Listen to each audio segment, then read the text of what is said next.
On the as far as the business climate in India is concerned. So let me just quickly, without wasting any more time, introduce our panelists. We have with us Mr. Sanjay Joshi, he's ASA. Derek, thanks very much. Richard Chapman, we already heard from, he's Managing Director, Jordan India Private Limited. Thank you, Richard. Thor Eric Harristedt is President, Kongsberg Maritime India Private Limited. Thor, thank you. Mr. Helge Triti is Commercial Counsellor and Director of Mumbai and New Delhi office. Thank you, sir. Thanks all of you for being here. Mr. Helge, if I can start with you first. What is your sense of the survey results that we have gotten and which were outlined earlier? How are you reading them? Are you reading them as positive, scope for improvement, or a little downbeat? Thank you. Okay. I must say that I think it's positive. Although, as you can see from the numbers, there's still some way to go to 100. But in general, I would say that they're quite positive.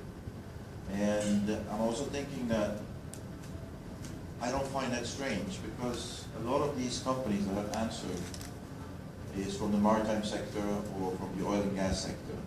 And traveling around in India and talking about coastal shipping and inland waterways, LNG, and also now the 98-2 field opening up for deep sea on the east coast, it's very positive attitude to everyone you talk to. So I'm not surprised about that. What I'm also finding interesting is that 55% think that it's good for startups. And the startups that they're mentioning is renewable energy, green tech, and health, which are all areas that we have a lot to offer in Norway and that we're currently actually working on. Actually, we have a delegation as we speak going on green tech to Norway.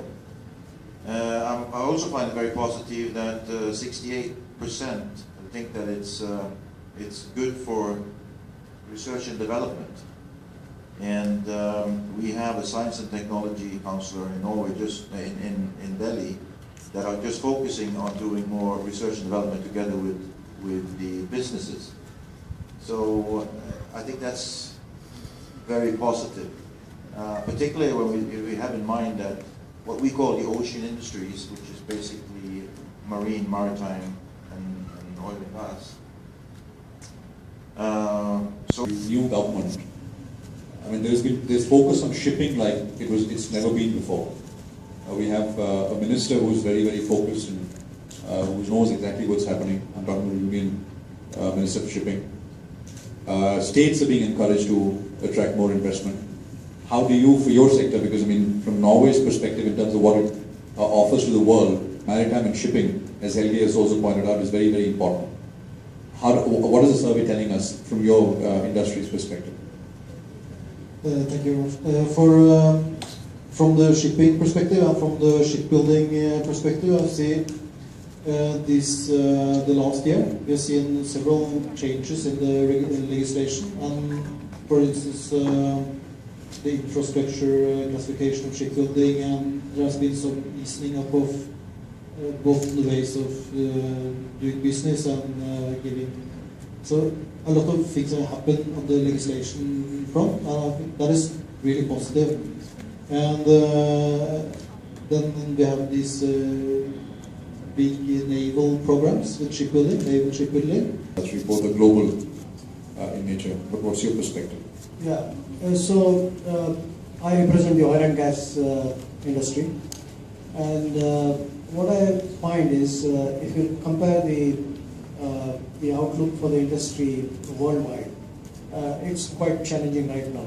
But when you see that relatively for India, we still find that there are large investments on the East Coast which are already sort of going forward, and which is very encouraging. So in many respects, I find that the response in the survey that it's a positive outlook for India, it's quite relevant for our sector which I represent. For your sort of industry, what is the key takeaway, and what are you really seeing on the ground in India? You've got, firstly starting with the survey, I think 62% is probably better than if you survey the rest of the world. You know, we see these purchasing indexes that are sitting below 50% now. So 62 is probably a little better on business climate. But it does show there's some issues in India, but it's a little more positive than the rest. And we see that from the GDP figure. So if you look at who's taken the survey, in the Norwegian sector, we said it was quite heavily swayed a little bit towards